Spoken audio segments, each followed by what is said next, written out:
ಯಾವ ಕಾರಣಕ್ಕೂ ಕೂಡ ನಿಮ್ಮ ಕಸುಬುಗಳು ಏನೇನಾಗಿರಲಿ, ನೀವು ಏನೇ ಬಿಸ್ನೆಸ್ ಏನೇ ಮಾಡ್ತಾ ಇರಲಿ, ನೀವು ಯಾವುದೇ ವೃತ್ತಿ ಮಾಡ್ತಾ ಇರಲಿ, ಆದರೆ ನಿಮ್ಮ ಮಕ್ಕಳನ್ನ ವಿದ್ಯಾವಂತರನ್ನಾಗಿ ಮಾಡ್ತಕ್ಕಂಥದನ್ನ ಮರೆಯக்கூಡುದು.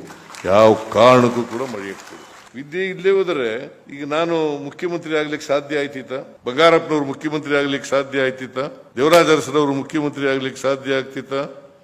ವೀರಪ್ಪ ಮೊಯ್ಲಿ ಅವರು ಮುಖ್ಯಮಂತ್ರಿ ಆಗ್ಲಿಕ್ಕೆ ಸಾಧ್ಯ ಆಗ್ತಿತ್ತ? ಎಸ್.ಎಂ. ಕೃಷ್ಣ ಅವರು ಮುಖ್ಯಮಂತ್ರಿ ಆಗ್ಲಿಕ್ಕೆ ಸಾಧ್ಯ ಆಗ್ತಿತ್ತ? ದೇವೇಗೌಡರು ಮುಖ್ಯಮಂತ್ರಿ ಆಗ್ಲಿಕ್ಕೆ ಸಾಧ್ಯ ಆಗ್ತಿತ್ತ? ವಿದ್ಯೆ, ಅದಕ್ಕೆ ವಿದ್ಯೆ ಕಲಿತಕ್ಕಂಥ ಕೆಲಸವನ್ನು ಮಾಡಲೇಬೇಕು. ಇದನ್ನ ನಾರಾಯಣ ಗುರುಗಳು ಬಹಳ ಒತ್ತಿ ಒತ್ತಿ ಹೇಳಿದ್ದಾರೆ. ವಿದ್ಯೆಯಿಂದ ಸ್ವತಂತ್ರರಾಗಿ, ವಿದ್ಯೆಯಿಂದ ಸ್ವತಂತ್ರರಾಗಿ. ನಿಮಗೆ ಸ್ವಾವಲಂಬನೆ ಬರಬೇಕು, ಸ್ವಾಭಿಮಾನ ಬರಬೇಕಾದ್ರೆ ವಿದ್ಯೆ ಕಲೀಲೇಬೇಕು. ನೀವು ಸ್ವತಂತ್ರವಾಗಿ ಬದುಕಬೇಕಾದ್ರೆ ವಿದ್ಯೆ ಕಲೀಲೇಬೇಕು. ನೀವು ಮನುಷ್ಯರಾಗಿ ಬದುಕಬೇಕಾದ್ರೆ ವಿದ್ಯೆ ಕಲೀಲೇಬೇಕು.